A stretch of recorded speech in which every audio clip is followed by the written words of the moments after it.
কালি পৰেশ বৰুৱাৰ ছবি আঁকিবলৈ কোৱাৰ লগে লগে হিমন্ত বিশ্ব শৰ্মা গ্ৰেপ্তাৰ কৰিব লাগে। কাৰণ যি সংগঠনক ভাৰতৰ গৃহ বিভাগে কি কয় আপোনাৰ নিষিদ্ধ ঘোষণা কৰিছে, অসমৰ মুখ্যমন্ত্ৰীয়ে সংবিধানৰ শপত লৈ দেশৰ নিৰাপত্তা ৰক্ষা কৰিম বুলি কৈছে, সেই মুখ্যমন্ত্ৰীয়ে যেতিয়া পৰেশ বৰুৱাৰ ছবি আঁকিবলৈ সকলোকে কৈছে বা অনুমতি দিছে বা প্ৰচাৰ কৰিছে, তাৰ পাছত আচলতে তেওঁ মুখ্যমন্ত্ৰী হৈ থাকিব নালাগে। তেওঁ আমাৰ ভাৰতবৰ্ষৰ সংবিধানৰ প্ৰতি, আমাৰ সাৰ্বভৌমত্বৰ প্ৰতি আৰু আমাৰ দেশৰ নিৰাপত্তাৰ প্ৰতি ভাবুকিত পৰিণত হৈছে হিমন্ত বিশ্ব শৰ্মা। তেওঁক ইমিডিয়েটলি গ্ৰেপ্তাৰ কৰাৰ ব্যৱস্থা গ্ৰহণ কৰিব লাগে। এইটো নাম্বাৰ 1।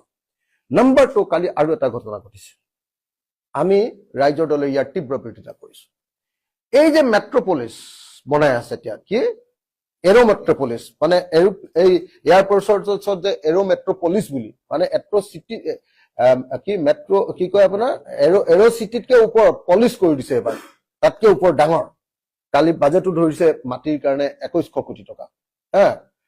তাৰ যিজন প্ৰধান আন্দোলনকাৰী ৰাভা, কি নাম আছিলে, কি ৰাভা, সেই ৰাভাক কালি গ্ৰেপ্তাৰ কৰিছে। মই অতি সোনকালে অসমৰ ভূমিপুত্ৰ ৰাভা জনগোষ্ঠীৰ প্ৰতিনিধি আৰু এই যে মাটি কাঢ়ি লোৱা হিমন্ত বিশ্ব শৰ্মাৰ যিটো গেং, সেই গেংটোৰ নিৰ্দেশত হিমন্ত বিশ্ব শৰ্মাই যে এই ৰাভাক যে গ্ৰেপ্তাৰ কৰিছে ৰাণীৰ পৰা, মই ইমিডিয়েটলি আমাৰ সংগ্ৰামী ৰাভাক মুকলি কৰি দিবৰ কাৰণে দাবী জনাইছো।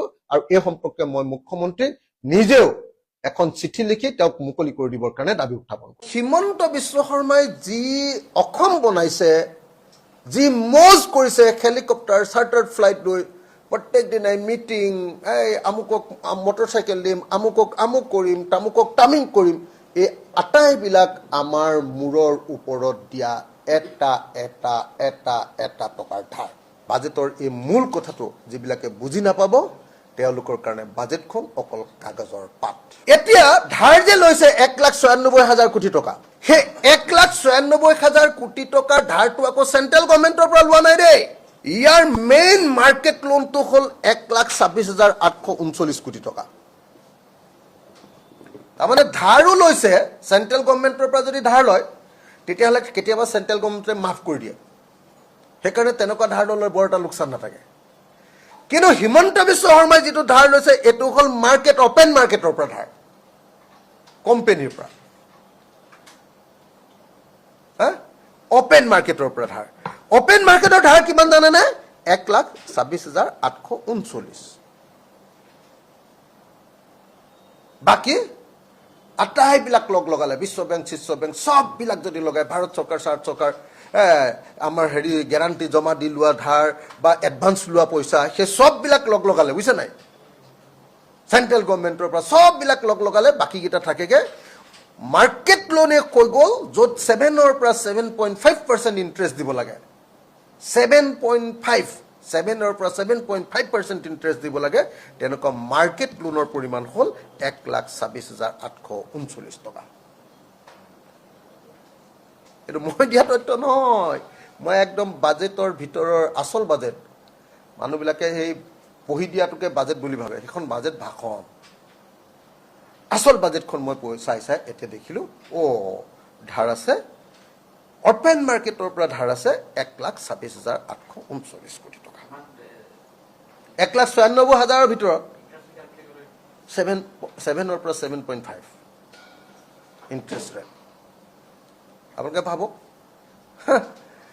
1,26,000 কোটি টকাত যদি ইণ্টাৰেষ্ট ৰেট সেইটো হয়, এইটো আৰু মৰণৰ বাহিৰেতো বেলেগ একো নাই। আকৌ এই বাজেটত কৈছে যে 30,000 কোটি টকাৰ ধাৰ ল'ম।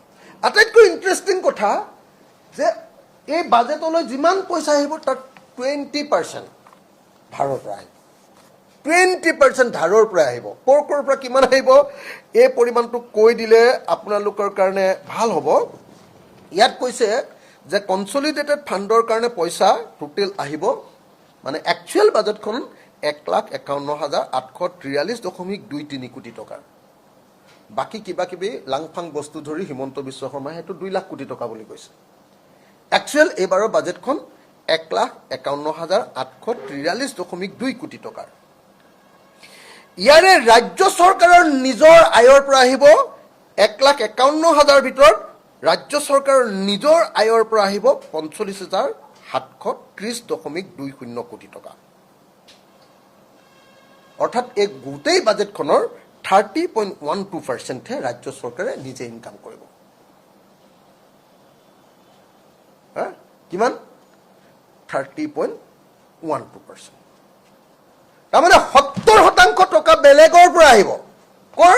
তাৰে 20% টকা ধাৰ ল'ব, 50% টকা চেণ্ট্ৰেল গভৰ্ণমেণ্টৰ ওচৰত হাত পাতি থাকিব।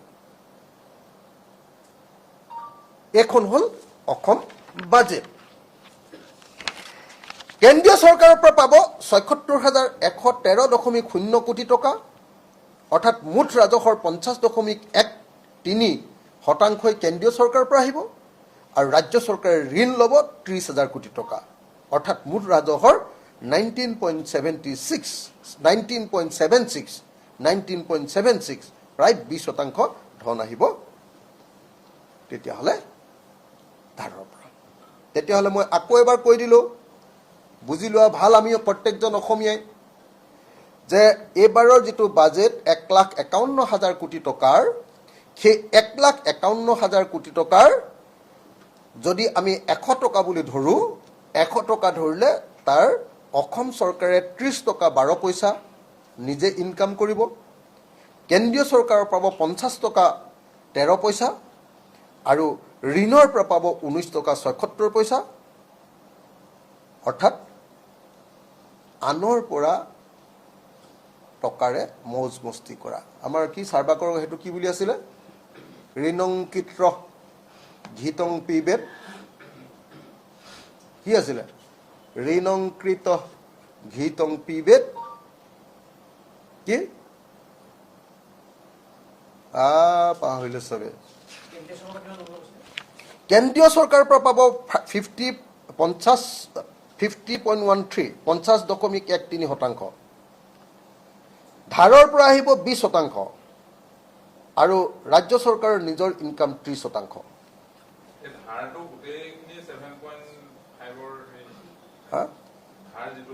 হয়,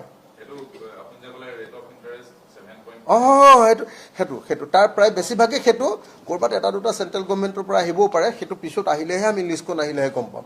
এই যিখন লিষ্ট দিব নহয়, একদম গভৰ্ণমেণ্টৰ এইখন একদম ধাৰৰ গোটেই লিষ্টখন এইখনত দিয়ে, summary of the financial position এইখনত দি দিব। আজি মই 100% কৈ দিব নোৱাৰোঁ, সেইটো কোনেও ক'ব নোৱাৰে, তেওঁলোকেও ক'ব নোৱাৰে। তেওঁলোকে ক'ত কিমান আবেদন কৰিছে, ক'ত কিমান বিচাৰিছে, তাকো বিচৰাটো গোটেইটোতো নাপায় মানুহে। গতিকে আজি বাজেটখনৰ 30% নিজা ৰাজহ নিজৰ পকেটৰ পৰা ৰাজ্য অসমৰ পৰা আহিব, কেন্দ্ৰৰ পৰা আহিব 50% আৰু ঋণৰ পৰা আহিব 20%। ইয়াই হ'ল হিমন্ত বিশ্ব শৰ্মাৰ বিখ্যাত বাজেট। এতিয়া এই বাজেটখন যে বনালে, এইবাৰ আপোনালোকে লক্ষ্য কৰিলেনে? এইবাৰতো হিতাধিকাৰী সাংঘাতিক ধৰণে বঢ়াই দিলে। মই প্ৰথমতে কি ক'লো? মই ক'লো যে বাজেটখনৰ ধনৰ উৎস হ'ল লোন। 47% আমাৰ GDPৰ লোন আছে, 47%। যদি কনষ্টেণ্ট প্ৰাইচেছত চাওঁ, এনে ফুলুৱাকে দেখাই দিয়ে যে হেৰিয়াত কাৰেণ্ট প্ৰাইচেছত চলিত মূল্য, সেইটো বেলেগ, এনেই বেছিকৈ দেখুৱাই দিয়ে। এই 10,000 কোটি টকা হ'ব, 10,000 কোটি টকা হ'ব কোন চনত বুলি যে কৈ আছে, এইচব হ'ল কাৰেণ্ট প্ৰাইচেছত।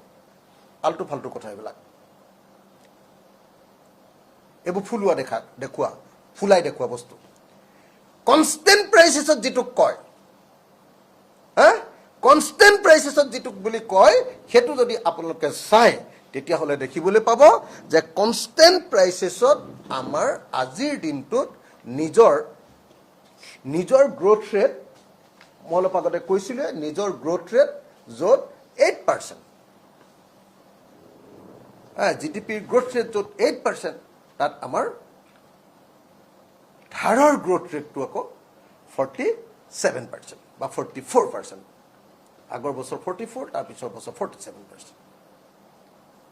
কিমান অৰ্থনৈতিকভাৱে এটা বেয়া অৱস্থা আপোনালোকক এই কথাটো মই ক'লোঁ। এইকাৰণে আপোনালোকক ক'লোঁ যে মইতো বিধানসভাত 1 মিনিট 34 ছেকেণ্ডহে সময় পাম ভাষণ দিবলৈ। আপোনালোকে নিজে কওক যে 1 মিনিট 34 ছেকেণ্ড সময়ৰ ভিতৰত এজন মানুহে এখন বাজেটৰ বিশ্লেষণ কৰাটো সম্ভৱ নেকি? মইতো এটা এটাকে আঙুলি দি দেখুৱাই দিলোঁ, এটা বৰ্ড লগাই বিধানসভাত বৰ্ড লগাই মই আঙুলি দি দেখুৱাই দিলোহেঁতেন যে অসমৰ অৰ্থনীতি হিমন্ত বিশ্ব শৰ্মাৰ দিনত কেনেকৈ অধোগতি হৈ আছে, বৰবাদ হৈ গৈ আছে। মানে পইচাটো কমি যোৱা নাই দেই, ধাৰটো লৈ আছে নে না? আৰু চেণ্ট্ৰেল গভৰ্ণমেণ্টৰ GSTৰ জৰিয়তে আজিকালি পইচাটো বেছি উঠে নে নাই? গতিকে চেণ্ট্ৰেল টেক্সেছৰ পইচাটো আহে,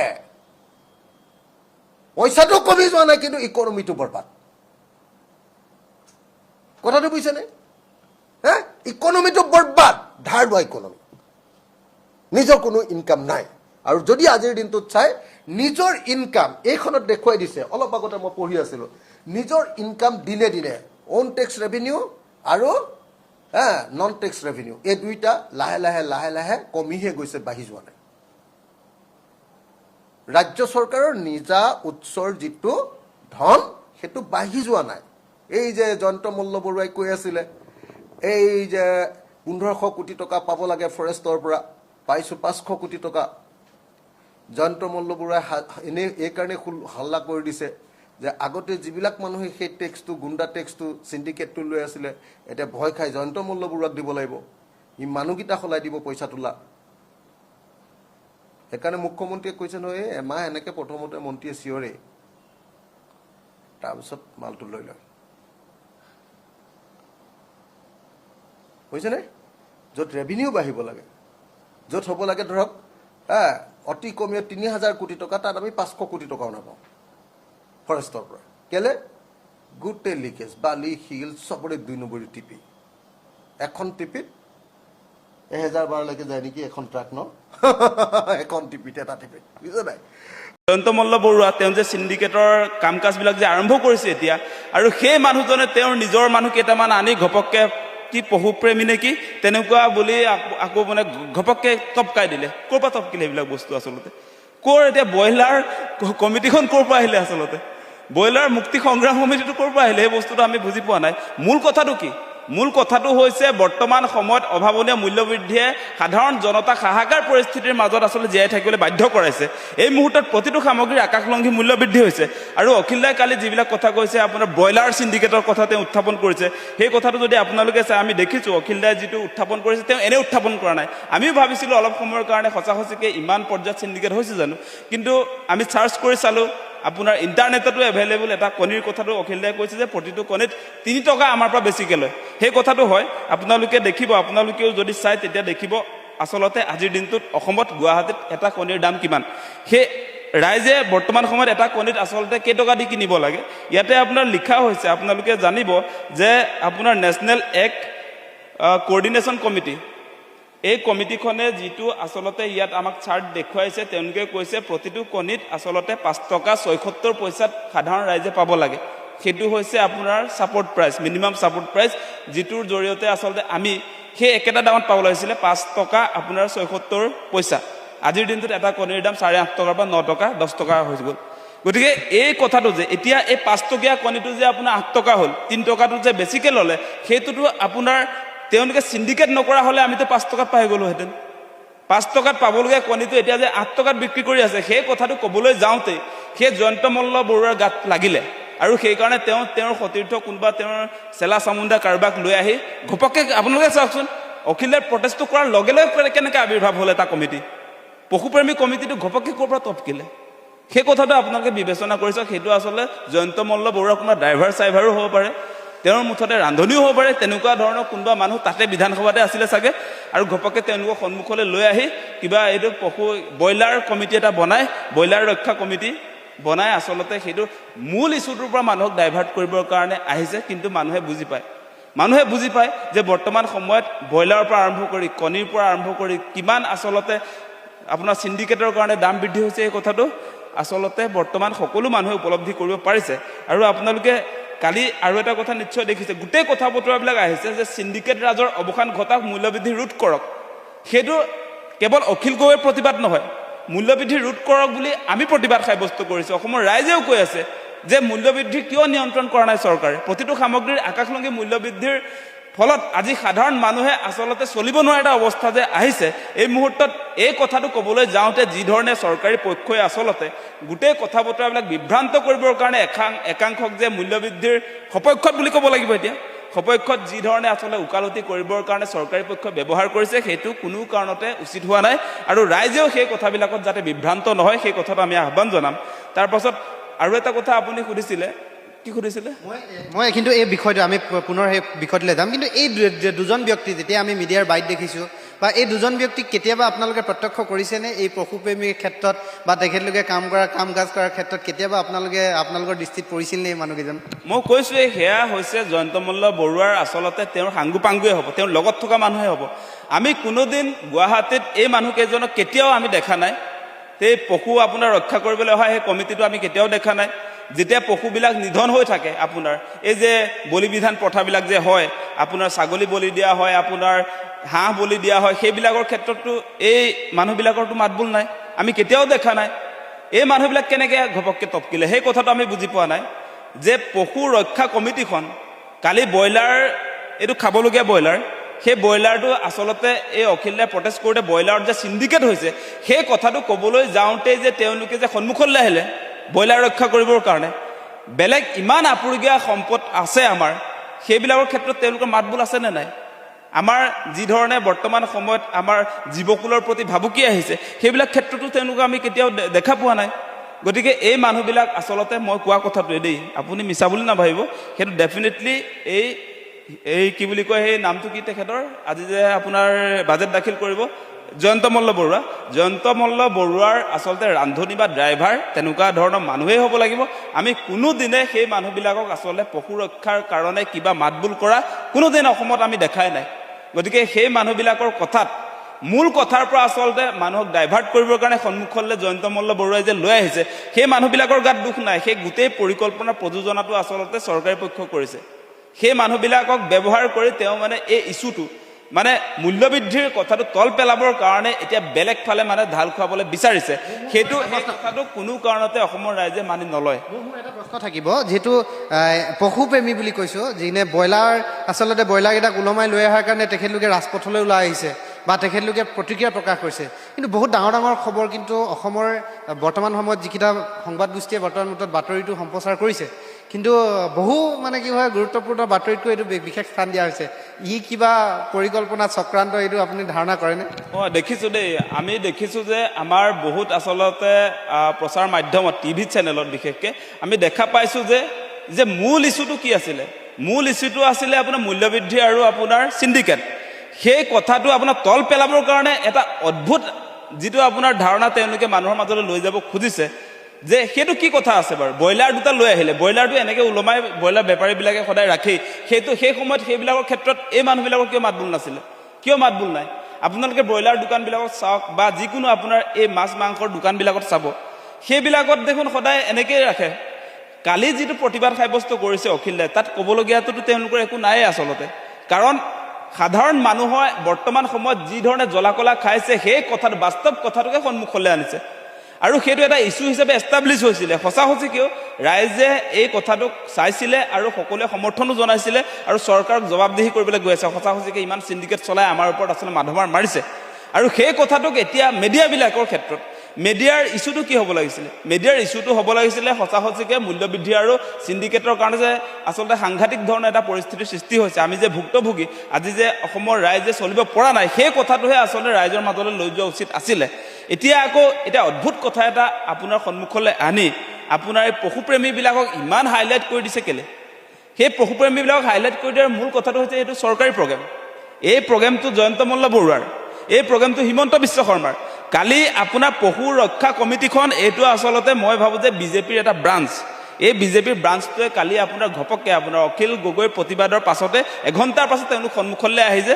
সেইকাৰণে আপোনালোকে এটা কথা জানি লওক, সেইখিনি আচলতে বিজেপিৰ মানুহেই, তেওঁলোকৰ লগত থকা জয়ন্ত মল্ল বৰুৱাৰ লগত থকা মানুহ এইখিনিয়ে সন্মুখলৈ আহি পশু ৰক্ষা কমিটি বুলি, ব্ৰইলাৰ ৰক্ষা কমিটি বুলি নিজকে পৰিচয় দি কালি ব্ৰইলাৰক মানে সুৰক্ষা দিবৰ কাৰণে সন্মুখলৈ আহিছে। সেই কথাটোত আপোনালোকে গুৰুত্ব নিদিব। আমাৰ মূল কথাটো হৈছে চিণ্ডিকেট ৰাজ বন্ধ হ'ব লাগে, মূল্যবৃদ্ধি ৰোধ হ'ব লাগে, আৰু আমি দৈনন্দিন যিবিলাক প্ৰয়োজনীয় আমাৰ খাদ্য সামগ্ৰী সেইবিলাক আচলতে মিনিমাম ছাপৰ্ট প্ৰাইচ উচিত দামত আমি পাব লাগে। চিণ্ডিকেট ৰাজটো বন্ধ হ'লেহে আমি পাম, সেই কথাটো মেইন কথা মানে। গতিকে এই টিভি চেনেলবিলাকে যিবিলাক কাম কাজ যোৱাকালি প্ৰচাৰটো যি ধৰণে কৰিলে সেইটো বেয়া কথা ন। জুবিনদাৰ কাৰণে হাজাৰবাৰ জেল খাবলৈ সাজু আছো মুখ্যমন্ত্ৰী ডাঙৰীয়া। জুবিনদাৰ কাৰণে আপুনি শুনি লওক, কাণখন মেলি শুনি লওক, এখন কাণখন মেলি। জুবিনদাৰ কাৰণে হাজাৰবাৰ জেল খাবলৈ সাজু আছো, বনাম আমি ফটো। জুবিনদাৰ হৈছে আমাৰ আৱেগ, আমাৰ বিবেক, আমাৰ হিয়া মঠু, আৰু আমি এতিয়া বৰ্তমান তেখেতক ভগৱান হিচাপে লৈছোঁ। গতিকে ভগৱানৰ ফটোখন আমি ক'ত ৰাখিম, ভগৱানৰ ফটোখন আমি ক'ত অংকন কৰিম, সেইটো তেওঁৰ পৰা আমি নীতিশিক্ষা ল'বলৈ নাই। এই যে দ্বিতীয় হওক MVI হওক, লাখ লাখ টকা তেওঁলোকে পকেটত ভৰাই আছে, লাখ লাখ টকা গুৱাহাটীত বহি টকাকেইটা। এই দ্বিতীয় এই MVI এতিয়াতো গ্ৰেপ্তাৰ কৰিব লাগে। হা, কিমান টকা, কোটি কোটি টকা, লাখ লাখ টকা হৰলুকি কৰি আছে। নমস্কাৰ, মই প্ৰিয়ংকা, আৰু আজি মোৰ লগত উপস্থিত আছে অসমীয়া যুৱ মঞ্চৰ কেন্দ্ৰীয় সমিতিৰ ভাৰপ্ৰাপ্ত সাধাৰণ সম্পাদক। আৰু বাজেট সন্দৰ্ভত আজি মই তেখেতক কেইবাটাও প্ৰশ্ন কৰিম। আজি বাজেটৰ পিছতে মুখ্যমন্ত্ৰী ডক্টৰ হিমন্ত বিশ্ব শৰ্মাই মন্তব্য কৰিছে যে য'তে ত'তে জুবিন গাৰ্গৰ ছবি অংকন কৰিব নোৱাৰিব। জুবিন গাৰ্গৰ ছবি যদি অনুমতি নোলোৱাকৈ অংকন কৰে তেতিয়াহ'লে হয়তো জেলো হ'ব পাৰে। এই সন্দৰ্ভত কি ক'ব? চাওক, প্ৰশ্নটো ভালেই কৰিছে। জুবিনদাৰ হৈছে আমাৰ আৱেগ, আমাৰ বিবেক, আমাৰ হিয়া মঠু, আৰু আমি এতিয়া বৰ্তমান তেখেতক ভগৱান হিচাপে লৈছোঁ। গতিকে ভগৱানৰ ফটোখন আমি ক'ত ৰাখিম, ভগৱানৰ ফটোখন আমি ক'ত অংকন কৰিম, সেইটো তেওঁৰ পৰা আমি নীতিশিক্ষা ল'বলৈ নাই। গতিকে তেখেতক আমি মুখ্যমন্ত্ৰী পাতিছোঁ, অসমখন তেখেতে সোণৰ অসম গঢ়িম বুলি কৈছিলে। গতিকে সেই সোণৰ অসম গঢ়া তেওঁৰ যি লক্ষ্য, তাত তেওঁ থাকক। গতিকে আমাৰ জুবিনদাৰ ক্ষেত্ৰত তেখেতক হস্তক্ষেপ নকৰিবৰ বাবে আপোনালোকৰ যোগেদি আহ্বান জনাইছোঁ। কাৰণ কেলৈ জুবিনদাই কি গান গাইছিল, বা জুবিনদাৰ গান আমি কি গাম, ৰাইজে কি গান গাব, বা জুবিনদাক আমি কেনেকৈ ফ'ল' কৰিম নকৰিম, বা জুবিনদাৰ ফটো কোনটো পষ্টত গৈ আঁকিম, সেইটো তেওঁৰ পৰা অধিকাৰ আমি কি তেওঁ সুধি কৰিম নেকি এইবিলাক কাম? হা, গোটেই অসম নালাগে, ভাৰত নালাগে, গোটেই বিশ্বই যি জুবিনদাক আঁকোৱালি লৈছে। আৰু তেখেতে কি কৰিছে যে তেওঁৰ ছবি যদি অংকন কৰিবলৈ হয় পাৰ্মিশ্যন ল'ব লাগিব, নহ'লে তেখেতে জেলত দিব। আৰে জেলত দিব। জুবিনদাৰ কাৰণে হাজাৰবাৰ জেল খাবলৈ সাজু আছো মুখ্যমন্ত্ৰী ডাঙৰীয়া। জুবিনদাৰ কাৰণে আপুনি শুনি লওক, কাণখন মেলি শুনি লওক, এখন কাণখন মেলি। জুবিনদাৰ কাৰণে হাজাৰবাৰ জেল খাবলৈ সাজু আছো, বনাম আমি ফটো, অংকন কৰিম আমি জুবিনদাৰ ফটো। চেলেঞ্জ কৰিছোঁ, আমি চেলেঞ্জ কৰিছোঁ, যাওক আপুনি কেইবাৰ জেল দিব, দি থাকিব, জেলে দিব। কিন্তু জুবিনদাৰ ক্ষেত্ৰত কোনো ধৰণৰ কম্প্ৰমাইজ নহ'ব। আজিলৈকে আপুনি জুবিনদাৰ ন্যায় দিব পাৰিলে?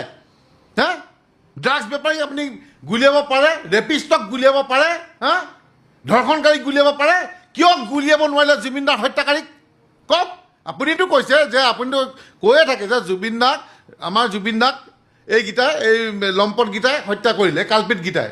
হা, তো এই কালপিতকেইটাক আপোনাৰ ইমান এটা ডাঙৰ জঘন্য অপৰাধ কৰাৰ পিছত কিয় আজিলৈকে আপুনি গুলিয়াব পৰা? আমাক প্ৰশ্ন উত্তৰ দিয়ক, কিয় নোৱাৰিলে? যদি আপুনি সঁচা অৰ্থত যদি কোনোবা এটাকো যদি আপুনি শ্যামকানু মহন্তই হওক, যোনেই নহয় XYZ, এইকেইটা এই যিকেইটা কালপিত আছে, গোটেই 6টা কালপিতৰ ভিতৰত যদি দুটাকো যদি আপুনি গুলিয়াই দেখুৱালেহেঁতেন, আপোনাক মানিলেহেঁতেন, আপোনাক চেলুট দিলোহেঁতেন। কিন্তু আপুনি সেইখিনি কৰিব নোৱাৰিলেই, ন্যায় দিব নোৱাৰিলেই। আৰু আপুনি এতিয়া কি কৈছে যে তেওঁৰ ফটো অংকন কৰিলে জেলত দিম। কি মানে আপুনি কমেডিয়ান নেকি হে? হা, কমেডি কিছুমান কথা নক'ব আৰু। আপোনাক ইলেকশ্যনৰ আগত আপোনাৰ বহুত কমেডি শুনিলোঁ, গোটেই ৰাইজে হাঁহিলে আপোনাক লৈ। কিন্তু আমি এটা কাৰণে আপোনাক বিচাৰিলোঁ, বা আজি আপোনাক সেইখন গাদি দিলোঁ যে আপুনি সোণৰ অসম গঢ়াৰ লক্ষ্য কথা ক'লে, বা আজি আপুনি লাখ লাখ চাকৰি দিম বুলি ক'লে নিবনুৱা ক্ষেত্ৰত। আজি আপুনি ঠিকে আছে, আপোনাৰ বাজেটত কি আহিলে? আপুনি ক'লে যে গোটেই 5 বছৰত 2 লাখ চাকৰি। আৰে ইমান লাখ লাখ নিবনুৱা পৰি আছে, সেই 2 লাখ চাকৰিয়ে কি হ'ব? বছৰত আপুনি 2 লাখ দিবলৈ চেষ্টা কৰক। প্ৰত্যেক বছৰে বোলে মই 2 লাখ দিছোঁ, 5 বছৰত বোলে 10 লাখ চাকৰি দিম। য়েছ, তেতিয়া আমি ক'লোহেঁতেন you are great, you are great mister CM Himanta Biswa Sarma, you are great বুলি ক'লোহেঁতেন। কিন্তু এতিয়া মানে গ্ৰেট বুলি ক'ম নেকি? 2 লাখ চাকৰি কি হ'ব? ইমান লাখ লাখ নিবনুৱা কি হ'ব? হা, এই হায়দৰাবাদ, বেংগলোৰত গৈ পেলাই চাকৰি কৰিবলগীয়া আছে, এতিয়া অৰ্থহীন পৰি আছে, খাবলৈ চিন্তা হৈছে। হা, মূল্যবৃদ্ধিৰ পথ কি কৰিলে আপোনাৰ? হা, মূল্যবৃদ্ধিৰ পথ কি কৰিলে আপুনি কওকচোন? কি আহিলে আপোনাৰ বাজেটত কওকচোন? গতিকে তেনেকুৱা ধৰণৰ কিছুমান মন্তব্য নকৰিব।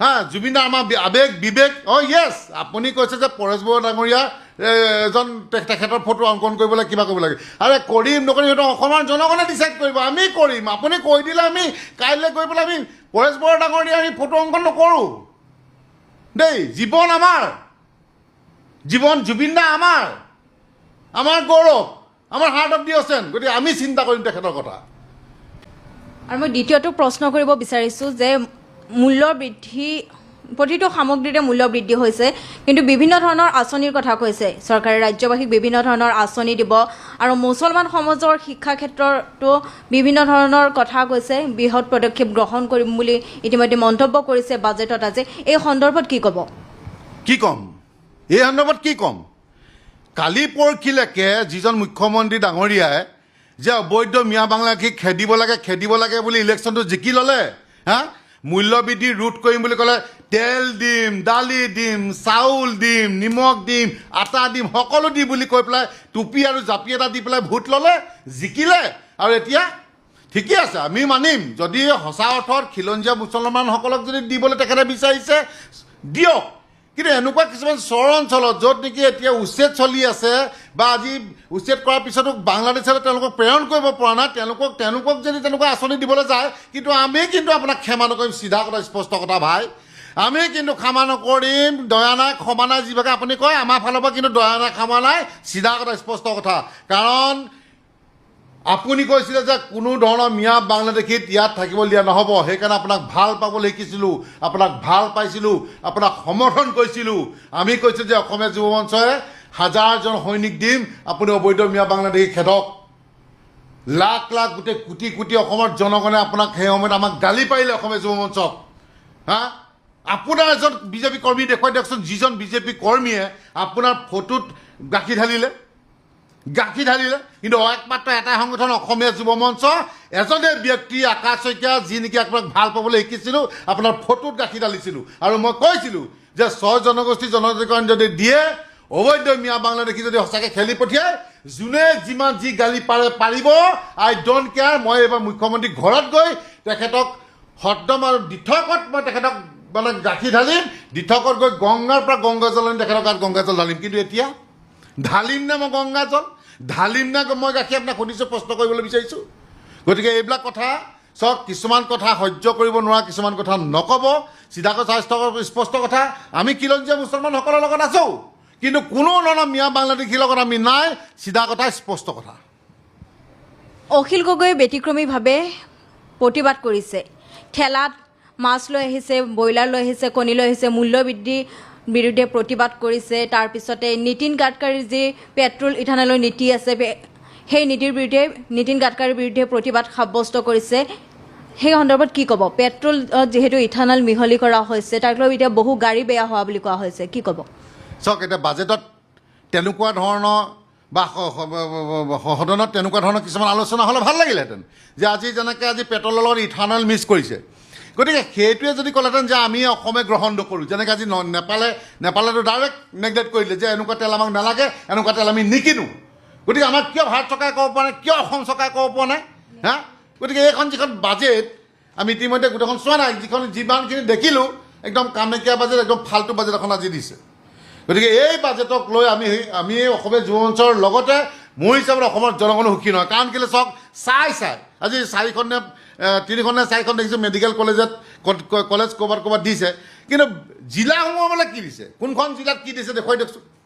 বোলে আমুক জিলাত আমুকটো দিছে তামুক জিলাত তামুকটো দিছে তেতিয়াই মানিলোহেঁতেন হা গতিকে দুখীয়া শ্ৰেণীৰ কাৰণে এই বাজেটখনত একো নাই নাথিং বিগ জিৰ' আজিৰ বাজেটৰ পিছত অসমৰ ভৱিষ্যত আপুনি কি দেখিছে অসমৰ ভৱিষ্যত মই দেখিছোঁ চিণ্ডিকেট অসমৰ ভৱিষ্যত চিণ্ডিকেট কাৰণ চাওক ক'বলৈ বাধ্য হৈছোঁ 5 টকা কণীটো আজি অসমত প্ৰৱেশ কৰাৰ লগে লগে 10 টকা চালানী মাছ যদি আহে 120 টকাত এই চিয়াম্পু পাৰ হোৱাৰ লগে লগে হৈ যায় 200 টকা ব্ৰইলাৰ আহে 70 টকাত অসম সোমোৱাৰ লগে লগে হৈ যায় 150 টকা আৰু বহুত আছে গতিকে এই অসমখনত যেতিয়ালৈকে চিণ্ডিকেট কাণ্ডাৰীটো বন্ধ নহ'ব অসম কেতিয়া উন্নতি নহয় কোনটো আজি চাওক কয়লা চিণ্ডিকেট কওক, কয়লা চিণ্ডিকেটে কওক, আপুনি চুপাৰী চিণ্ডিকেটে কওক, আজি চুপাৰী চিণ্ডিকেট কিমান ডাঙৰ এটা চিণ্ডিকেট, কোটি কোটি টকা হৰলাট কৰি আছে। গতিকে সেইবিলাকৰ ওপৰত কেতিয়াবা তদন্ত হৈছেনে? কয়লা চিণ্ডিকেট, চুপাৰী চিণ্ডিকেট, গতিকে চুপাৰী কিমান ডাঙৰ এটা চিণ্ডিকেট, কোটি কোটি টকা কৰ ফাঁকি, গোটেই অসমলৈ গোটেই ভাৰতবাসীক দি আছে। তো গতিকে এই বস্তুটো হয়তো আজি ভাৰত চৰকাৰে গম নাপায় যে ইমান ডাঙৰ এটা চুপাৰী ৰেকেট যে অসমত চলি আছে, চিণ্ডিকেট চলি আছে, মোৰ হিচাপত ভাৰত চৰকাৰে গম নাপায়। কাৰণ চাওক আজি আপুনি শিলচৰ হৈ পেলাই হাফলং হৈ একদম নগাঁও হৈ দৈনিক গাড়ীয়ে গাড়ীয়ে চুপাৰী গৈ আছে, দৈনিক গাড়ীয়ে গাড়ীয়ে একদম অসম্ভৱ এটা মানে সম্ভৱ কৰি লৈছে মানে এইটো কৰিডৰ, এটা একদম ডাঙৰ কৰিডৰ। গতিকে কোটি কোটি টকা হৰলাট কৰি আছে। হয়তো আজি মুখ্যমন্ত্ৰীয়ে গম নাপাব পাৰে, কিন্তু ইয়াতো অংগু পংগু কোনোবা তেওঁৱে সোঁহাত বাওঁহাত কোনোবাটো তাত জড়িত আছে। গতিকে আমি নাম নকওঁ, অসমবাসী ৰাইজে গম পায়, গতিকে নাম ক'বলৈ আমাৰ দৰকাৰ নাই। কিন্তু আমি নাম ক'ম, তথ্য আছে আমাৰ হাতত, তথ্য অহাৰ কাৰণে আমি নাম ক'ম, সকলো ক'ম, আমি দিল্লীত ক'ম, যন্ত্ৰ মন্ত্ৰত ক'ম, প্ৰধানমন্ত্ৰীৰ ওচৰত ক'ম, কিন্তু অসমত আমি নকওঁ। অসমত নাম ক'লেও লাভ নাই। কাইলৈ ভুৱা কেছ জাপি আৰু টকা ডিমাণ্ড দিছে বুলি সোমাই থ'ব পাৰিব, কিন্তু এইবোৰ আমি কেয়াৰ নকৰোঁ। এইবোৰ আমি কেয়াৰ নকৰোঁ, চিধা কথা, স্পষ্ট কথা। গতিকে এইবাৰ কোনো ধৰণৰ চিণ্ডিকেট আমি কৰিবলৈ নিদিওঁ, কম্প্ৰমাইজ নকৰোঁ। এতিয়া গৰু চিণ্ডিকেট, এতিয়া গৰুটো চাওক, আৰু এতিয়া এটা গৌ মাতা, বিজেপি চৰকাৰৰ কাৰণে গৌ মাতা, কিন্তু গৌ মাতা আজিতো মেঘালয়ত একদম দৈনিক গাড়ীয়ে গাড়ীয়ে মেঘালয় আপোনাৰ বাংলাদেশ গৈ আছে। আজি আমাৰ চাওক কিছুমান বস্তু এতিয়া চাওক, আমাৰ সেই ক'বলৈ গ'লে যে আজি শিৱসাগৰ সোণাৰী সেইবিলাক হৈ পেলাই আজি যিমান নাগালেণ্ড আছে, গোটেই নাগালেণ্ডলৈ গাড়ীয়ে গাড়ীয়ে গৈ আছে। গতিকে গৌ মাতা যাক আমি পূজা কৰিবলৈ আমাক বিজেপি চৰকাৰে শিকালে, হিন্দুত্ব বুলি শিকালে, আজি সেই গৌ মাতা আজি কোনে চিণ্ডিকেট চলাই আছে। গতিকে কিয় গুলিয়াব পৰা নাই মুখ্যমন্ত্ৰী ডাঙৰীয়া, এতিয়া কিয় নিমাত হৈ আছে? এতিয়া এইটো আপোনাৰ ড্ৰাগছৰ চিণ্ডিকেট কোনে চলাই আছে? কেনেকুৱা ভয়াৱহ ৰূপত অসমত ড্ৰাগছ বিয়পি পৰিছে, ঘৰে ঘৰে ড্ৰাগছ সোমাই গৈছে। কিন্তু হয়, য়েছ, এইটো আমি মানোঁ যে মুখ্যমন্ত্ৰী ডাঙৰীয়া, তেখেতৰ আমি ফেচবুক আপডেট দেখোঁ যে কোটি কোটি টকা দৈনিক ড্ৰাগছ ধৰি আছে। কিন্তু তথাপিও তাৰ পিছতো কিদৰে ঘৰে ঘৰে ড্ৰাগছ সোমাইছে তেখেতেতো কাণসাৰ দিছেনে? কিমান ঘৰ ধ্বংস হৈ গৈছে, কিমান উঠি অহা প্ৰজন্ম ধ্বংস হৈ গৈছে। গতিকে মুখ্যমন্ত্ৰী ডাঙৰীয়াক এটাই আহ্বান জনাইছোঁ আপোনালোকৰ যোগেদি, যদি তেখেতে এইটো দেখে বা কয় যে মুখ্যমন্ত্ৰী ডাঙৰীয়া বচালে আপুনি বচাব পাৰিব, আৰু ধ্বংস হ'বলৈ দিলেও অসমখন আপুনি ধ্বংস হ'বলৈ দিব লাগিব। গতিকে আমি এটাই অনুৰোধ জনাইছোঁ, আপোনাক যি দেখি আপোনাক মুখ্যমন্ত্ৰী পাতিছিলোঁ, সঁচা অৰ্থত আপুনি সেইবিলাক কৰি দেখাওক। আৰু এই যি চিণ্ডিকেট, কয়লাৰ চিণ্ডিকেট, চুপাৰী চিণ্ডিকেট, ব্ৰইলাৰ চিণ্ডিকেট, মাছৰ চিণ্ডিকেট, কণীৰ চিণ্ডিকেট, কাঠৰ চিণ্ডিকেট, কিমান ডাঙৰ এটা ভয়াৱহ ৰূপত কাঠৰ চিণ্ডিকেট চলি আছে। অৰুণাচলৰ পৰা যিমান কাঠৰ গাড়ী আহে, লাখ লাখ টকা কৰ ফাঁকি দি আছে, লাখ লাখ টকা কৰ ফাঁকি দি আছে। সেই কাঠৰ চিণ্ডিকেটৰ নায়ক কোনে পাৰ কৰে সম্পূৰ্ণ আমাৰ ওচৰত তথ্য আছে। যদি বিচাৰে আমি কাইলৈ দি দিম। এৰেষ্ট কৰিব পাৰিবনে? গ্ৰেপ্তাৰ কৰিব পাৰিবনে? নোৱাৰে। চুপাৰী চিণ্ডিকেট কোনে কৰি আছে, আজি কি অসম চৰকাৰৰ ওচৰত তথ্য নাই? সকলো তথ্য আছে, কোনে কৰি আছে। গতিকে আজি গ্ৰেপ্তাৰ কৰিব পাৰিবনে? নোৱাৰে। গতিকে আমি এটাই কথা মুখ্যমন্ত্ৰী ডাঙৰীয়াক আপোনালোকৰ যোগেদি আহ্বান জনাব বিচাৰিছোঁ যে মুখ্যমন্ত্ৰী ডাঙৰীয়া, আপুনি নিকা, আমি জানো আপুনি নিকা, আপুনি বহুত কথা গমেই নাপায় যে আপোনাৰ নাকৰ তলে কিমান কি চলি আছে। গতিকে এইখিনি যদি আপুনি বন্ধ কৰিব পাৰে, অতি শীঘ্ৰে বন্ধ কৰক, অন্যথা কিন্তু আমি যন্ত্ৰ মণ্ডলত গৈ মুখ খুলিম, তেতিয়া কিন্তু আমাক আপুনি নুদুখিব। চিধা কথা আপোনালোকৰ এই সংবাদ মাধ্যমৰ যোগেদি মুখ্যমন্ত্ৰী ডাঙৰীয়াক জনাই দিছোঁ। বিধানসভাৰ বাহিৰত অখিল গগৈয়ে ব্যতিক্ৰমীভাৱে প্ৰতিবাদ সাব্যস্ত কৰিছে।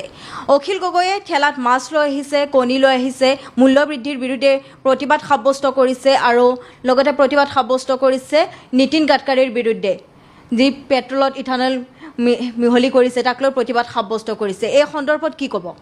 চাওক, এতিয়া দেখিবলৈ গ'লে অসমৰ জনগণৰ প্ৰত্যেকটো ইছ্যুত মাত মাতি থকা মানুহজনে সেইজন হৈছে অখিল গগৈ। গতিকে অখিল গগৈয়ে যি কৰিছে ভাল কাম কৰিছে, কিন্তু আমি দেখিবলৈ পাইছোঁ বহুতে তেখেতক ইকিটিং কৰিছে যে ব্ৰইলাৰ কিবা ওলমাই আনিছে বা জীৱ প্ৰাণী কিবা কিবি ঢেৰ তেনেকুৱা ধৰণৰ কিবা ইছ্যু তেখেতক মানে নেগলেক্ট কৰি আছে।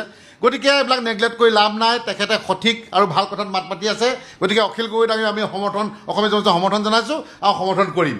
আৰু 2 নম্বৰতে হৈ গ'ল এই যি ইথানলৰ কথা, পেট্ৰলত মিক্স কৰা যি কথা কৈছে, আপোনালোকে দেখিলে যে ভূটানৰ প্ৰধানমন্ত্ৰীয়ে নলওঁ বুলি কৈছে, নেগলেক্ট কৰিছে যে সেইটো তেল আমি কেতিয়াও নলওঁ, গ্ৰহণ নকৰোঁ।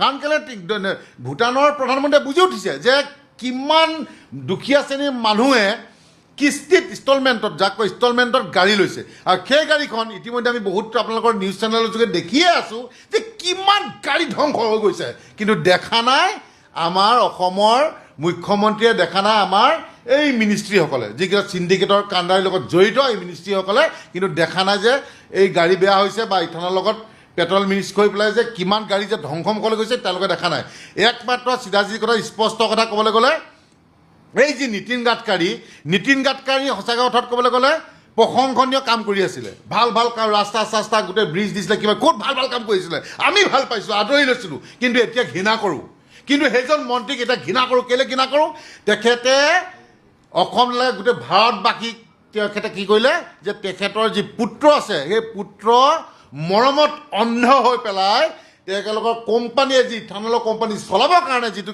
এই যে চক্ৰান্ত কৰিলে ভাৰতবাসীৰ ৰাইজৰ ওচৰত গতিকে এইটো কেতিয়াও ক্ষমা প্ৰাৰ্থনা কৰিব নোৱাৰি আৰু গ্ৰহণযোগ্য নহয় কাৰণ এটা কথা আমি ক'ব বিচাৰিছোঁ অসম চৰকাৰক ক'ব বিচাৰিছোঁ মাননীয় মুখ্যমন্ত্ৰী ডাঙৰীয়াক ক'ব বিচাৰিছোঁ যে আপুনি অকণমান গুৰুত্ব দিয়ক অসমৰ জনগণে প্ৰত্যেকখন গাড়ী যাৰ 2 নম্বৰী টকা আছে চিণ্ডিকেটৰ টকা আছে দৈনিক গাড়ী বেলেগ গাড়ী আনি আছে এইবিলাকৰ কথা বেলেগ কিন্তু আজি আমাৰ নিচিনা সৰ্বসাধাৰণ মানুহ কিমান সৰ্বসাধাৰণ মানুহে ইনষ্টলমেণ্টত গাড়ী লৈছে সেই মানুহখিনি কি হ'ব আজি পেট্ৰলৰ গাড়ী আজি ইথানল মিক্স কৰা যিখন গাড়ী কিমান গাড়ী বৰবাদ হৈ গৈছে ধ্বংস হৈ গৈছে গতিকে তেওঁলোকে ৰিস্ক ল'ব তেওঁলোকে দায়িত্ব লওক যে যদি গাড়ী আপোনালোকৰ ইঞ্জিন বেয়া হয় গাড়ী বেয়া হয় আমি দায়িত্ব ল'ম আমি আপোনালোকক নতুন গাড়ী দিম আমি আপোনাক কথা দিছোঁ যে আমি তেতিয়া চৰকাৰৰ লগত থিয় হ'ম আৰু যদি অতি শীঘ্ৰে ইথানৰ লগত যদি পেট্ৰল মিক্স কৰা বন্ধ নকৰে আমি গোটেই দিছপুৰ কপাম দিছপুৰ কপাৰ লগতে দিল্লীত যন্ত্ৰ মন্ত্ৰ কপাবলৈ কিন্তু সাজু হৈছে অসমীয়া যুৱ মঞ্চই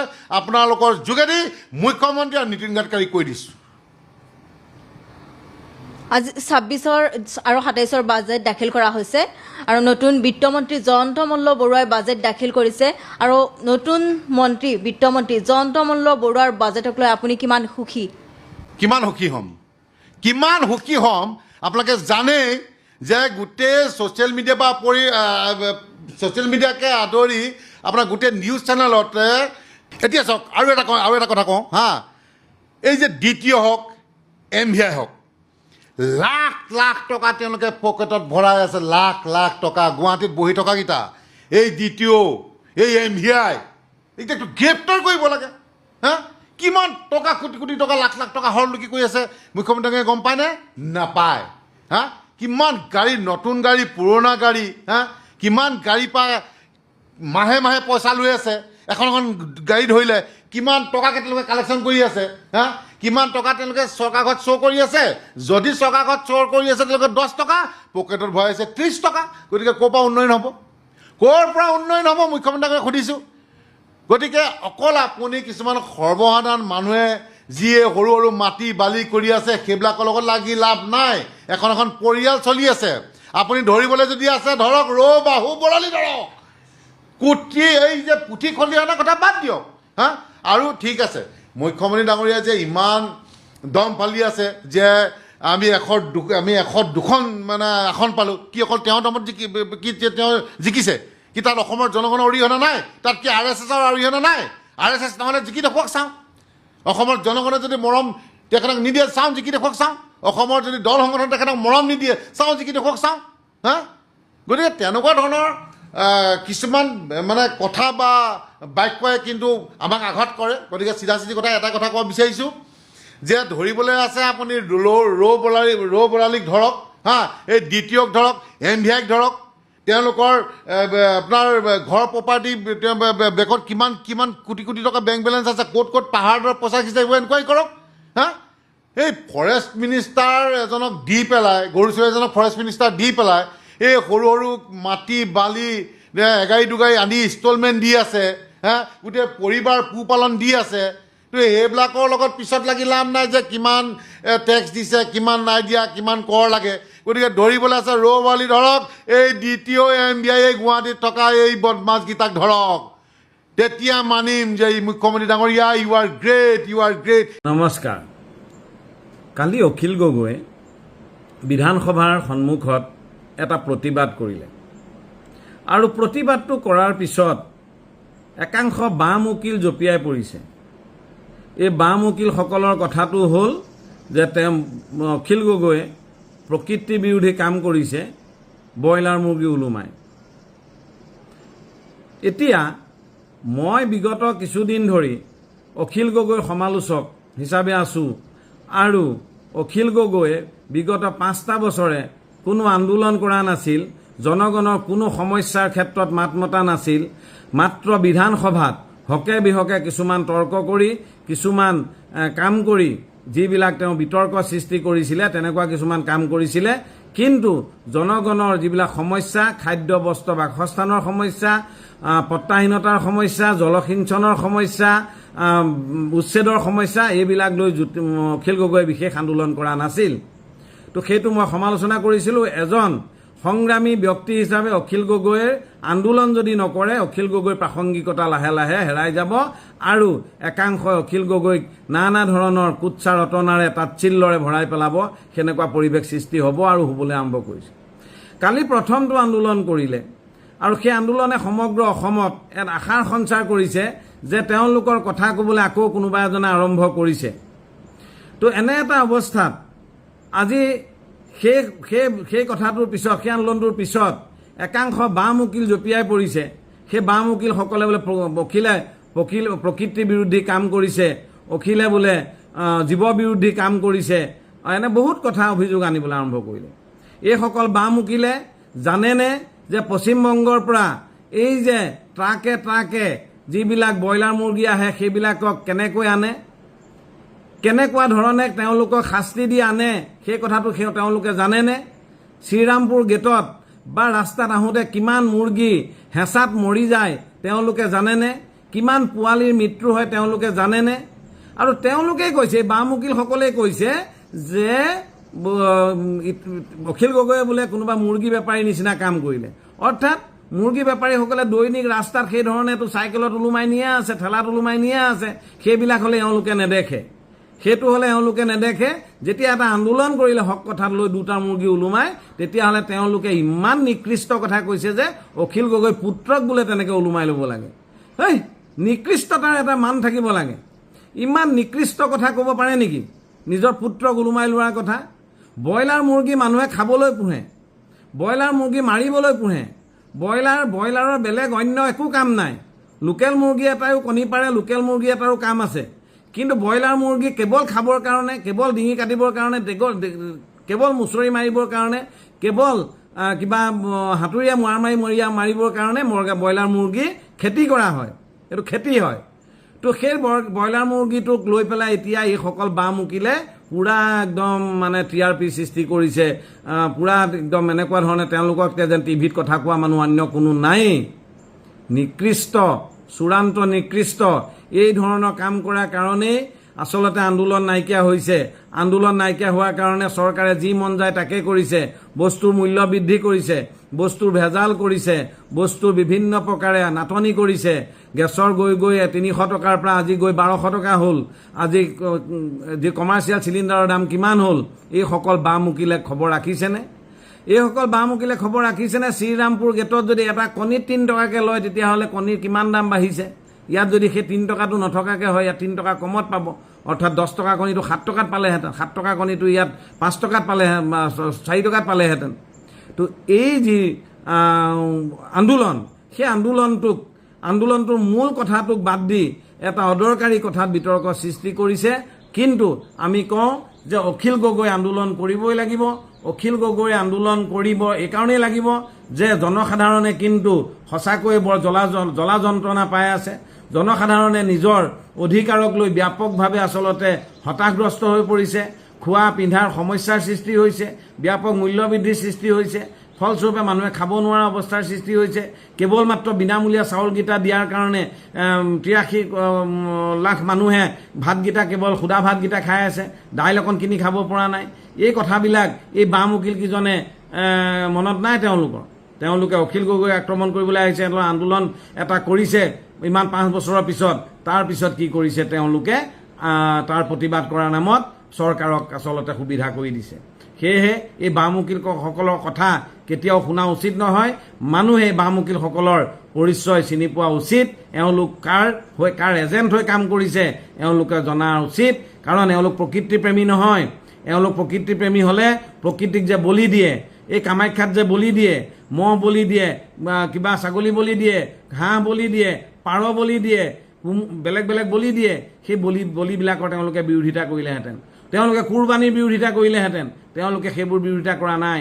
তেওঁলোকে কি বিৰোধিতা কৰিছে যে প্ৰতিবাদৰ নামত দুটা ব্ৰইলাৰ মুৰ্গী ওলোমাই অনাটো তেওঁলোকৰ কাৰণে বৰ প্ৰকৃতি বিৰোধী কাম হ'ল।